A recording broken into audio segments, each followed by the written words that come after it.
Bismillahirrahmanirrahim. Assalamualaikum warahmatullahi wabarakatuh. Kami dari kelompok 13 yang beranggotakan saya Hafsah Maulida Alfahasana NIM 102210060 dan rekan saya Ermila Dwi Anggrani dengan NIM 102210045. Di sini kami akan mempresentasikan mengenai kedudukan dan hubungan antara hukum pajak dengan bidang hukum yang lain. Pertanyaan yang pertama yaitu dalam pembagian hukum pajak terdapat macam-macam jenis pajak. Salah satunya yaitu pajak penghasilan dan pajak konsumsi. Lalu apa perbedaan antara pajak penghasilan dengan pajak konsumsi? Baik, di sini saya akan menjawab pertanyaan dari saudari Ermila. Yang pertama yaitu mengenai objek pajak. Pajak penghasilan itu objek pajaknya adalah pendapatan yang dihasilkan oleh individu atau perusahaan. Ini termasuk gaji, keuntungan bisnis, dividen, bunga, dan sumber pendapatan lainnya. Sedangkan objek pajak konsumsi yaitu objeknya adalah pembelian barang dan jasa oleh konsumen, dan ini tuh mencakup pajak yang dikenakan pada nilai tambah atau harga jual barang dan jasa. Yang kedua yaitu mengenai waktu pajak yang dikenakan pada pajak penghasilan. Pajak penghasilan ini waktunya yaitu umum dikenakan secara berkala, seperti setiap tahun pajak berdasarkan pendapatan yang diterima selama satu periode tersebut. Selanjutnya yaitu pajak konsumsi. Pajak konsumsi ini dikenakan pada saat seseorang atau perusahaan itu membeli barang atau jasa tertentu.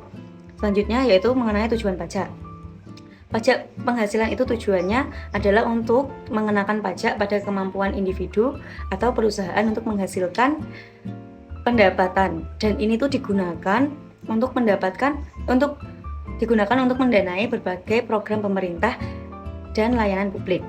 Selanjutnya yaitu pajak konsumsi. Tujuan dari pajak konsumsi ini adalah untuk mengenakan pajak pada pengeluaran konsumen.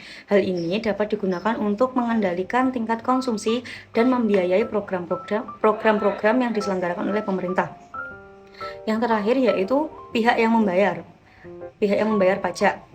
Yang pertama yaitu pajak penghasilan itu biasanya dibayarkan oleh individu atau perusahaan yang mendapatkan pendapatan tersebut. Sedangkan kalau di pajak konsumsi itu dibayarkan oleh konsumen saat mereka membeli barang atau jasa yang dikenakan pada pajak saat dia membelikan barang tersebut. Baik, selanjutnya di sini saya akan memberikan pertanyaan kepada saudari Ermila. Pertanyaan yang pertama yaitu apa peran otoritas pajak dalam penegakan hukum pajak? Baik, di sini saya akan menjawab pertanyaan dari saudari Hafsah, yaitu otoritas pajak memiliki peran yaitu bertanggung jawab untuk mengumpulkan pajak, memeriksa pelaporan pajak, dan menegakkan undang-undang.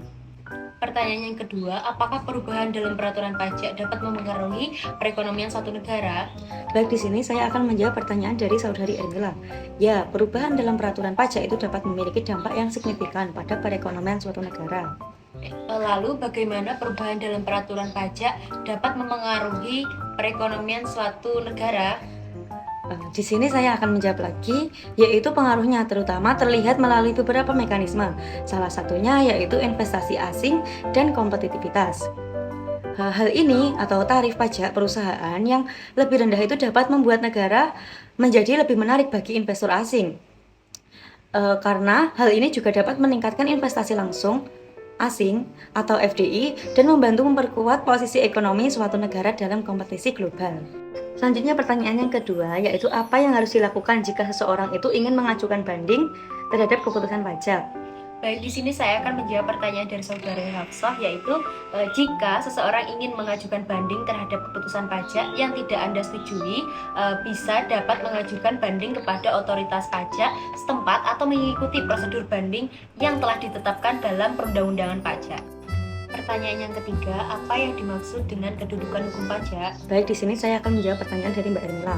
Kedudukan hukum pajak ini mengacu pada posisi hukum individu atau perusahaan dalam konteks peraturan perpajakan. Hal ini mencakup apakah seseorang atau entitas itu wajib membayar pajak, besarnya kewajiban pajak, penggunaan insentif pajak, dan aspek hukum lainnya yang berkaitan dengan perpajakan. Pertanyaan yang ketiga yaitu atas dasar apa pemerintah itu memiliki wewenang untuk memungut pajak pada masyarakat? Baik, saya akan menjawab pertanyaan dari saudari Hafsah, yaitu pemungutan pajak harus didasarkan pada undang-undang sehingga terdapat payung hukum untuk menegakkan ketentuan apabila ada yang melanggar. Pemungutan pajak ini harus dilakukan pada waktu yang tepat seperti saat menerima penghasilan atau mendapatkan suatu hadiah. yang keempat, bagaimana bisa hukum pajak memiliki hubungan antara bidang hukum lainnya? Saya akan menjawab pertanyaan dari saudari Ernila, yaitu hukum pajak itu memiliki hubungan yang erat dengan berbagai bidang hukum lainnya, karena perpajakan ini mempengaruhi berbagai aspek kehidupan dan bisnis. Dan beberapa hubungan tadi itu saya sebutkan. Yang pertama yaitu hukum bisnis. Dia ada keterkaitan dengan hukum bisnis yang dimana hukum pajak itu mempengaruhi struktur bisnis seperti pada perusahaan, kemitraan atau LLC. Keputusan tentang bagaimana bisnis di organisasi dapat berdampak pada kewajiban pajak, insentif pajak, dan efisiensi pajak.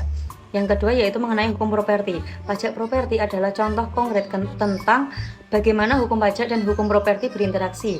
Pajak properti ini dikenakan pada pemilik properti dan hukum pajak ini juga mengatur bagaimana properti itu dinilai dan pajak properti itu dihitung. Alasannya yaitu karena pajak adalah faktor penting dalam berbagai keputusan keuangan dan bisnis. Oleh karena itu, penting juga kita untuk memahami keterkaitan antara hukum pajak dan bidang hukum lainnya untuk mengelola masalah hukum secara efektif.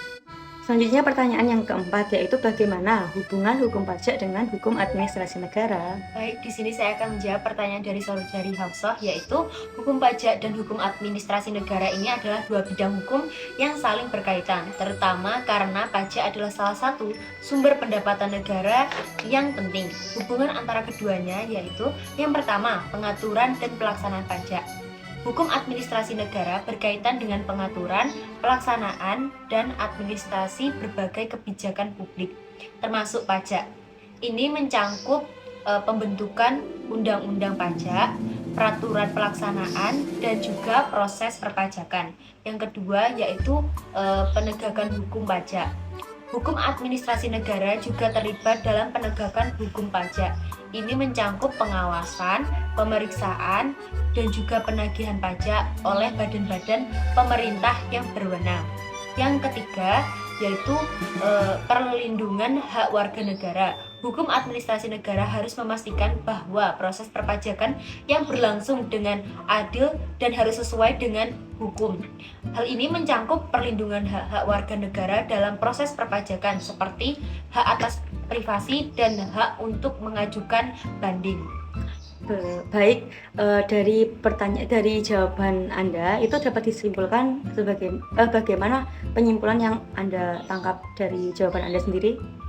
Baik, kesimpulannya adalah hukum administrasi negara ini berperan penting dalam mengatur, mengawasi, dan menegakkan hukum pajak sehingga keduanya saling berkaitan dalam konteks pengelolaan kebijakan pajak oleh pemerintah.